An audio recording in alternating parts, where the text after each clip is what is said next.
কদর নাজিল হওয়ার কারণ কি বা শানে নুজুল কি? তো মুজাহিদ রাহমাতুল্লাহি আলাইহি বলেন, নবীজি সাল্লাল্লাহু আলাইহি ওয়াসাল্লাম ইরশাদ করেন, কানা ফি বনি ইসরাঈল রাজুলুন ইয়াকুমুল লাইল হাত্তা ইউমসি হাত্তা ইউসবিহ ثم يجاهد العدو بالنهار حتى يمسي।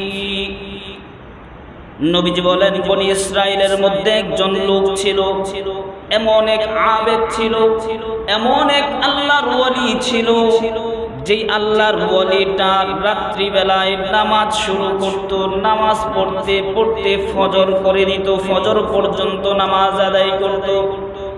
আবার সকাল বেলায় শত্রুর বিরুদ্ধে জিহাদ করত, জিহাদ করতে করতে সন্ধ্যা পর্যন্ত জিহাদের মধ্যে কাটিয়ে দিত। দিনের বেলায় জিহাদ, রাত্রি বেলায় আল্লাহর সামনে দাঁড়িয়ে ইবাদত করত। এইভাবে ইবাদত করতে করতে তার জীবনের 1000 মাস কাটিয়ে দিয়েছিল।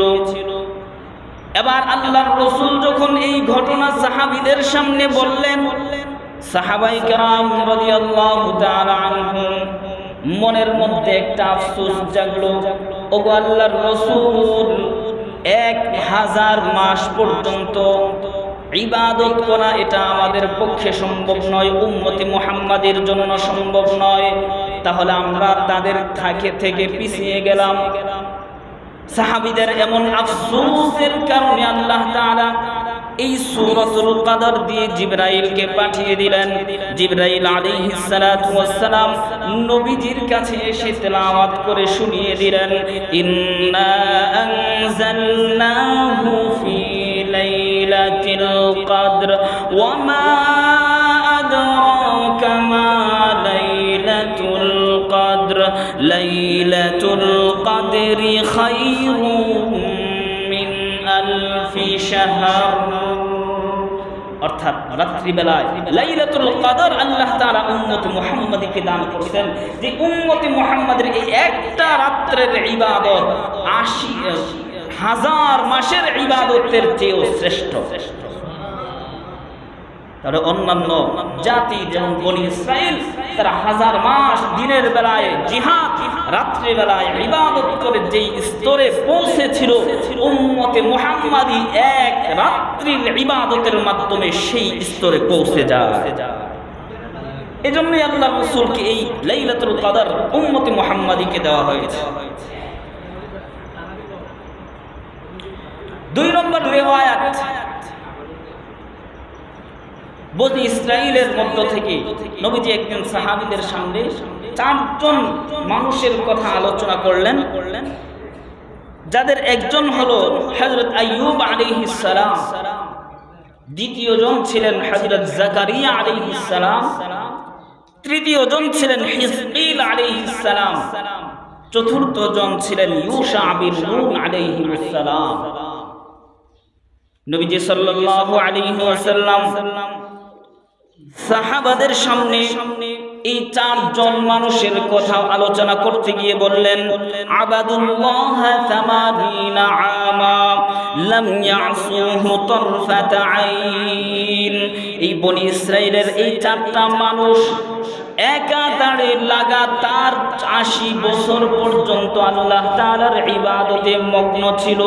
লাম ইয়াসুহু তারফাত আইন, এক পলকের জন্য তারা আল্লাহর নাফরমানি করে নাই। 80 বছর লাগাতার আল্লাহর ইবাদতে কাটিয়ে দিল। এবার সাহাবীরা এই কথা শোনার পরে ফাআজিবা আসহাবুন নবী সাল্লাল্লাহু আলাইহি ওয়াসাল্লাম, আল্লাহর রাসূলের সাহাবীরা এই কথা শুনে খুবই আশ্চর্যান্বিত হইলেন। তখন আল্লাহ তাআলা জিবরাইলকে সূরাতুল কদর দিয়ে নবীজির কাছে পাঠাইলেন। জিবরাইল এসে বলতেছে, ইয়া মুহাম্মদ, আজিবাত উম্মাতুকা মিন ইবাদাতি হাউলাইন নাফার 80 সানা। ওগো আল্লাহর রাসূল, আপনার সাহাবীরা, আপনার উম্মতরা, এই 4 জন মানুষ লাগাতার 80 বছর ইবাদত করার কারণে আশ্চর্যান্বিত হয়, বিস্মিত হয়। লাম ইয়াসুহু তারফাতা আইন, 80 বছর তারা লাগাতার ইবাদত করেছে, আল্লাহর নাফরমানি এক মুহূর্তের জন্য করে নাই। ফাকাদ আনজালাল্লাহু তাআলা খায়রাম মিন যালিক, হে মুহাম্মদ, আল্লাহ তাআলা আপনার উম্মতের জন্য সেই 80 বছর লাগাতার ইবাদত করার চাইতেও শ্রেষ্ঠ একটা রাত্রি আপনার উম্মতকে দিয়েছেন। এবার আল্লাহর রাসূল সাল্লাল্লাহু আলাইহি ওয়াসাল্লামের কাছে জিবরিল আলাইহিস সালাম সূরা কদর তেলাওয়াত করে শুনিয়ে দিলেন, ইন্না আনজালনাহু ফি লাইলাতুল কদর, আমি আল্লাহ এই কোরআনকে নাজিল করেছি লাইলাতুল কদরের মধ্যে। ওয়া মা আদরাকা মা লাইলাতুল কদর, হে নবী আপনি কি জানেন লাইলাতুল কদর কত মহান জিনিস, কত বড় জিনিস? লাইলাতুল কদরি খায়রুম মিন আলফি শাহর, এই লাইলাতুল কদরটাই হলো 1000 মাসের চেয়ে শ্রেষ্ঠ। 1000 মাস 83 বছর 4 মাস হয়। 1000 মাসে কয় বছর হয়? 83 বছর 4 মাস।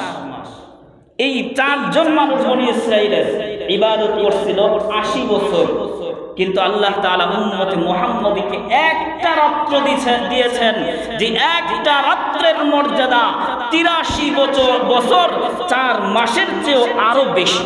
সুবহানাল্লাহ।